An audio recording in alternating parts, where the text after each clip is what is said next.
यतीमों की और गरीबों की और मजबूरों की ज़मीन कम पैसों में ख़रीदने वालों, जानते हो कि 2 लाख रुपए की उसकी ज़मीन है, लेकिन उसकी माँ बीमार है, उसकी बेटी बीमार है, उसको ज़मीन बेचकर अपनी बेटी का इलाज कराना है, इसलिए मजबूरी में वो 1.5 लाख की देगा। और हम इंतज़ार कर रहे हैं कि वो अपनी बेटी का या अपनी बीवी का इलाज या अपने बच्चे का इलाज कराएगा तो 2 लाख की ज़मीन 1.5 में भी बेचेगा और हम 1.5 में ख़रीद लेंगे, जबकि हमें मालूम है कि उसकी ज़मीन 2 लाख की है, कीमत उसकी सही है, लेकिन मजबूरी में वो 1.5 लाख के बेच रहा है और हम 1.5 लाख की उसकी ज़मीन ले रहे हैं। ये भी पैसे की एक हराम किस्म है जो तुम चाहे उसने अपनी मर्जी से क्यों न दी हो, लेकिन तुम्हें मालूम है कि उसने मजबूरी से दी है, तो आपकी ये 1.5 लाख रुपए की ली हुई 50,000 का जो चूना लगाया आपने, ये हराम कमाई होगी और इसने पूरी कीमत को हराम कर दिया है और तुम एक मजबूर की मजबूरी का फायदा उठा रहे हो। ये माफ किए जाने लायक जुर्म नहीं है। सुनो, काजी शुरैह कहते हैं तुम्हारा घोड़ा तो 500 दिरहम का है, तुम 400 क्यों मांग रहे हो? उसने कहा सुनो, 400 दिरहम की मुझे ज़रूरत है, मैंने कीमत 400 मांगी है, अगर आप 500 देना चाहें तो ये आपकी मर्जी, वरना मेरी तरफ से सिर्फ 400 फिक्स है। यही कहेगा बेचने वाला। साहब आपको अच्छा लग रहा है और 500 देना चाहते तो दे दीजिए, लेकिन हमारी तरफ से 400 है। काजी शुरैह कहते हैं मैं एक और चक्कर लगाता हूँ। उन्होंने एक और चक्कर लगा कर देखा और देखकर फिर लौट कर आते हैं और कहते हैं घोड़े वाले, तुम अपनी मजबूरी नहीं बताना चाहते हो, मत बताओ, लेकिन मैंने दोबारा तुम्हारे घोड़े को चला कर देखा तो मैं यकीन के साथ कह सकता हूँ तुम्हारा घोड़ा 500 से भी ऊपर का है, ये 600 दिरहम के लायक है। घोड़ा बेचने वाला फिर कहता है काजी साहब मेरी तरफ से 400 दिरहम है, अगर आप 600 दे दें 500 दे दें तो ये आपकी मर्जी है, लेकिन मेरी तरफ से 400 दिरहम उसकी कीमत है। काजी शुरैह कहते हैं रुको, एक और चक्कर लगाया और आकर कहते हैं कि तुम्हारे घोड़े में कोई कमी नहीं है, ये घोड़े की कीमत तो 700 दिरहम भी तुम बताओ तो मुनासिब है। उसने कहा 400 मेरी तरफ से, ऊपर आप अगर जो दे देंगे वो बखुशी मैं कबूल कर लूँगा। काजी शुरैह एक और चक्कर लगाते हैं और चक्कर लगाने के बाद आते हैं और अपने पॉकेट से 800 दिरहम निकाल कर देते हैं और कहते हैं तुम्हारा घोड़ा 800 के लायक है, ये पकड़िए कीमत।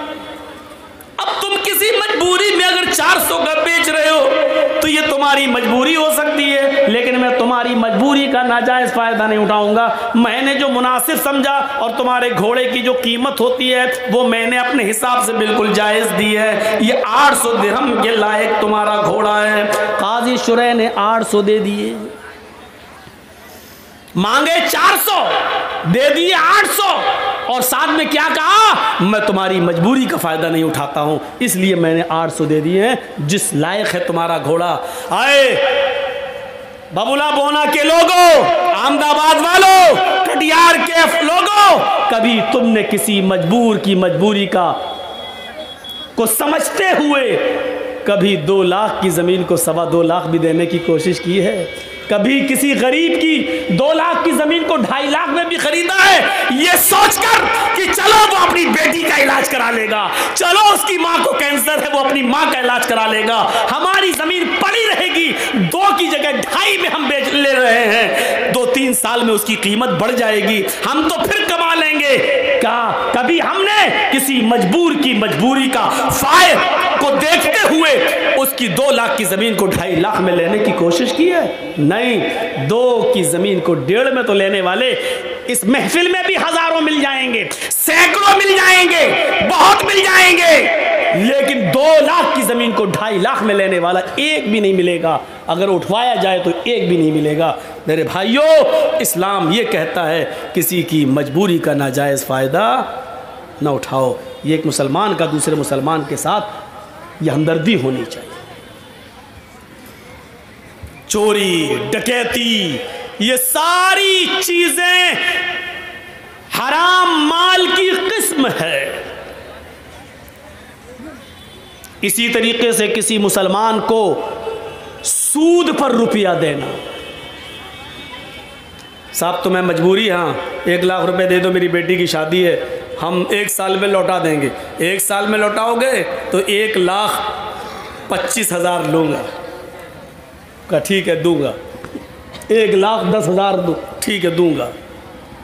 ये भी हराम माल की एक किस्म है। किसी को हम मदद तो कर रहे हैं, कर्ज तो दे रहे हैं, लेकिन शर्त ये लगा रहे हैं कि 1 लाख रुपए की जगह पर हम 1 साल के बाद तुमसे 1,40,000 लेंगे, 1,20,000 लेंगे, बढ़ के लेंगे, क्योंकि हमारा पैसा जा रहा है। अगर हमारे पास होता तो 1 साल में हम कितना कमाते, लिहाजा हम 20,000 तुमसे ज़्यादा लेंगे। और आपकी मजबूरी है, आपने ले लिया और उसने 1 लाख की जगह 1,20,000 तय कर दिया।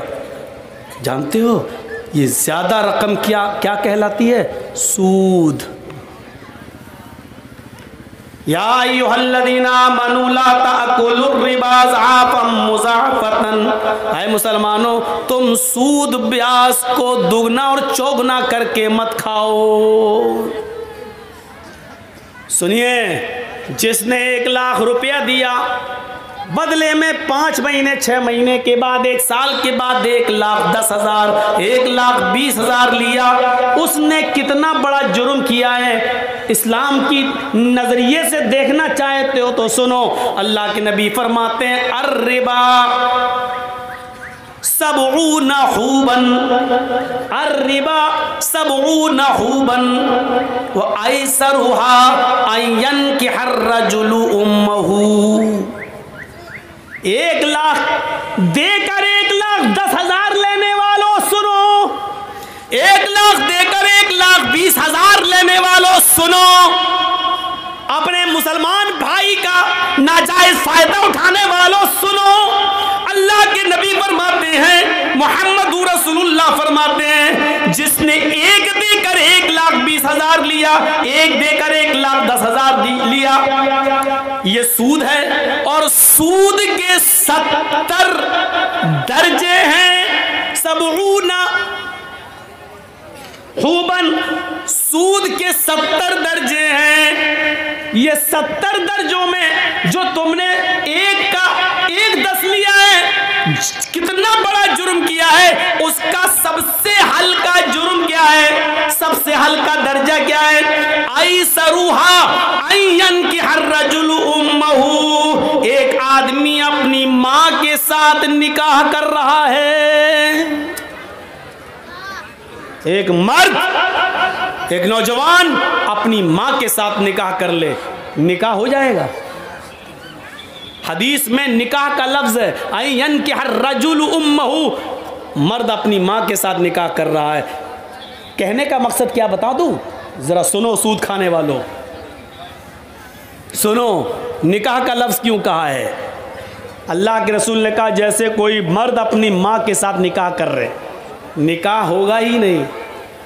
माँ कितनी खूबसूरत हो, बेटा माँ के साथ निकाह पढ़ रहा है। मौलाना जर्जी साहब निकाह पढ़ा रहे हैं। अल्हम्दुलिल्लाह नहमदु व नस्तईनु व नस्तगफिरु या अय्युहल्लज़ीना आमनु तक़ुल्लाह हक़्क़ तुक़ातिही व ला तमूतुन्ना इल्ला व अंतुम मुस्लिमून। या अय्युहन्नासु तक़ू रब्बकुमुल्लज़ी ख़लक़कुम मिन नफ़्सिन वाहिदा व ख़लक़ मिनहा ज़ौजहा व बत्थ मिनहुमा रिजालन कसीरन व निसाअ वत्तक़ुल्लाहल्लज़ी तसाअलूना बिही वल अरहाम इन्नल्लाह काना अलैकुम रक़ीबा। या अय्युहल्लज़ीना आमनु तक़ुल्लाह व क़ूलू क़ौलन सदीदा युस्लिह लकुम अअमालकुम व यग़फ़िर लकुम ज़ुनूबकुम व मन युति'िल्लाह व रसूलहु फ़क़द फ़ाज़ फ़ौज़न अज़ीमा। ये निकाह में ये 3 आयतें पढ़ी जाती हैं 3 जगह से, हमने पढ़ दी और निकाह कर भी दिया माँ के साथ। लेकिन इन कुरान की आयतों के पढ़ने के बावजूद माँ बेटे पर हलाल नहीं होगी, यानी निकाह नहीं होगा।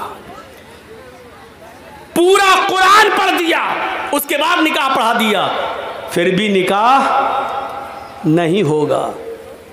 जिस तरीके से अल्लाह के नबी के बताने का मकसद क्या है, जिस तरीके से पूरा कुरान पढ़कर, बल्कि हजारों बार कुरान पढ़कर, लाखों मर्तबा कुरान पढ़कर भी अगर तुम निकाह करना चाहो माँ के साथ, तब भी माँ हलाल नहीं होगी। उसी तरीके से जितना मुश्किल एक लड़के के लिए उसकी माँ का हलाल होना मुमकिन नहीं है, उसी तरीके से किसी मुसलमान के लिए किसी मुसलमान की मजबूरी का फ़ायदा उठाकर उससे 10,000 रुपये ज़्यादा लेकर सूद खाना भी हलाल नहीं है। जिस तरह माँ हलाल नहीं हो सकती है, उसी तरीके से सूद भी हलाल नहीं हो सकता है, चाहे उस सूद पर 10 लाख मरतबा कुरान क्यों ना पढ़ लिया जाए। और दूसरा मकसद क्या है अल्लाह के रसूल के ये बताने का? सुनो, बहुत सुन चुके हो वेदों के मंत्र। आज हमारी तकरीर और तकरीरों से हटकर है, आज हमारा प्रोग्राम और प्रोग्रामों से बिल्कुल हटकर है। आज हमारा टारगेट सिर्फ आप हैं, हम हैं, हमारा समाज है, हमारा मुआशरा है। क्या हुआ भैया, आपके भी कमर में दर्द हो रहा है?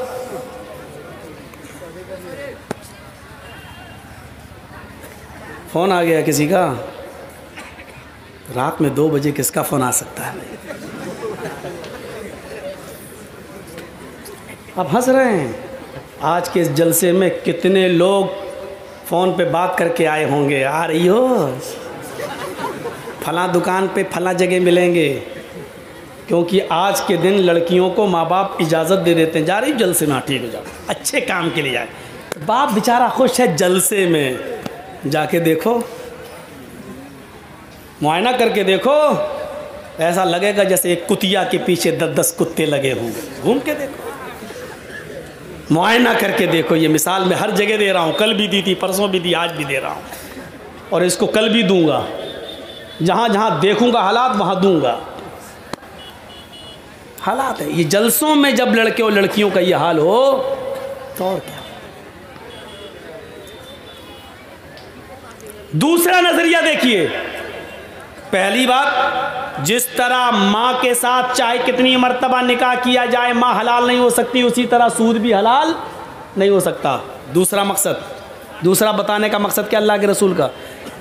जिस तरह कोई लड़का अपनी माँ के साथ निकाह करके अपनी माँ को रख ले और माँ को के साथ हम बिस्तरी करे, तो पूरा समाज उसको कितनी बुरी नज़र से देखता है कि देखो अपनी माँ को रखे हुए हैं, देखो अपने माँ के साथ शादी कर ली। समाज इसको बर्दाश्त नहीं करेगा कि कोई शख्स अपनी माँ के साथ निकाह करके अपनी माँ को अपनी बीवी बना कर रखे।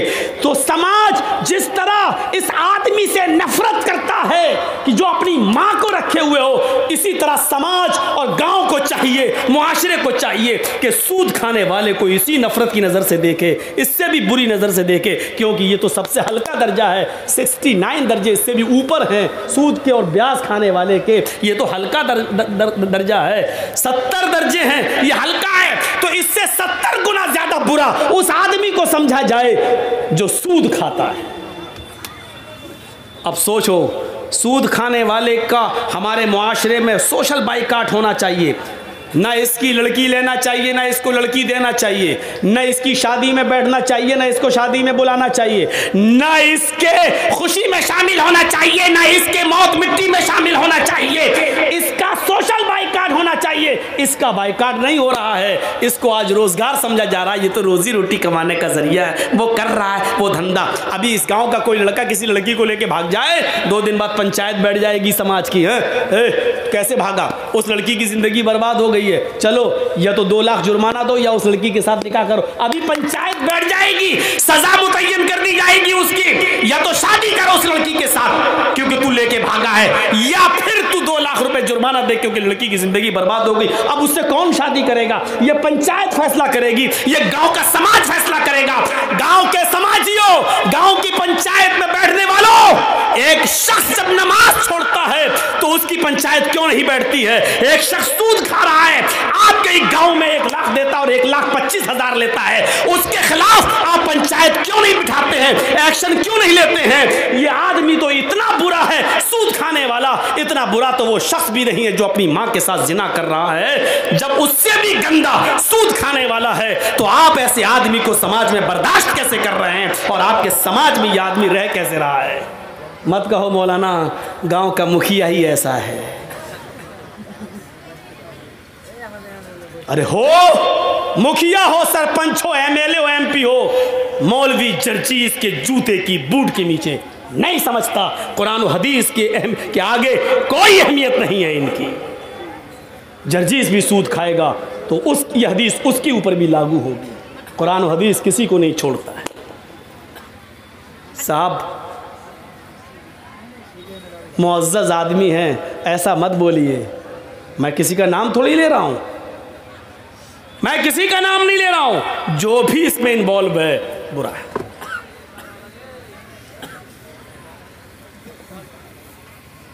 एक और हदीस सुना देता हूँ, उसके बाद बात को आगे बढ़ाता हूँ। दिरहमु रिबा याकुलहु अर्रजुलु व हुवा यअलम अशद्दु मिन सित्ततिन व सलासीन ज़नियतन, रवाहु तबरानी। यह हदीस इमाम तबरानी ने लाए हैं। इस हदीस को अल्लामा अलबानी ने सही करार दिया है। अपनी सिलसिलतुल अहादीस सहिया के अंदर इस हदीस को सही करार दिया है। सुनिए इस हदीस का तर्जुमा। आय हाय हाय, सुन लो, माथा पटको और सूद खाने वाले अपनी औकात देखें। कितना गिरा दिया है उनको अल्लाह के नबी ने। 25,000 तो बहुत हो गया। 1 लाख देकर 1,25,000 लेना, 1 लाख देकर 1,10,000 लेना, ये तो बहुत हो गया।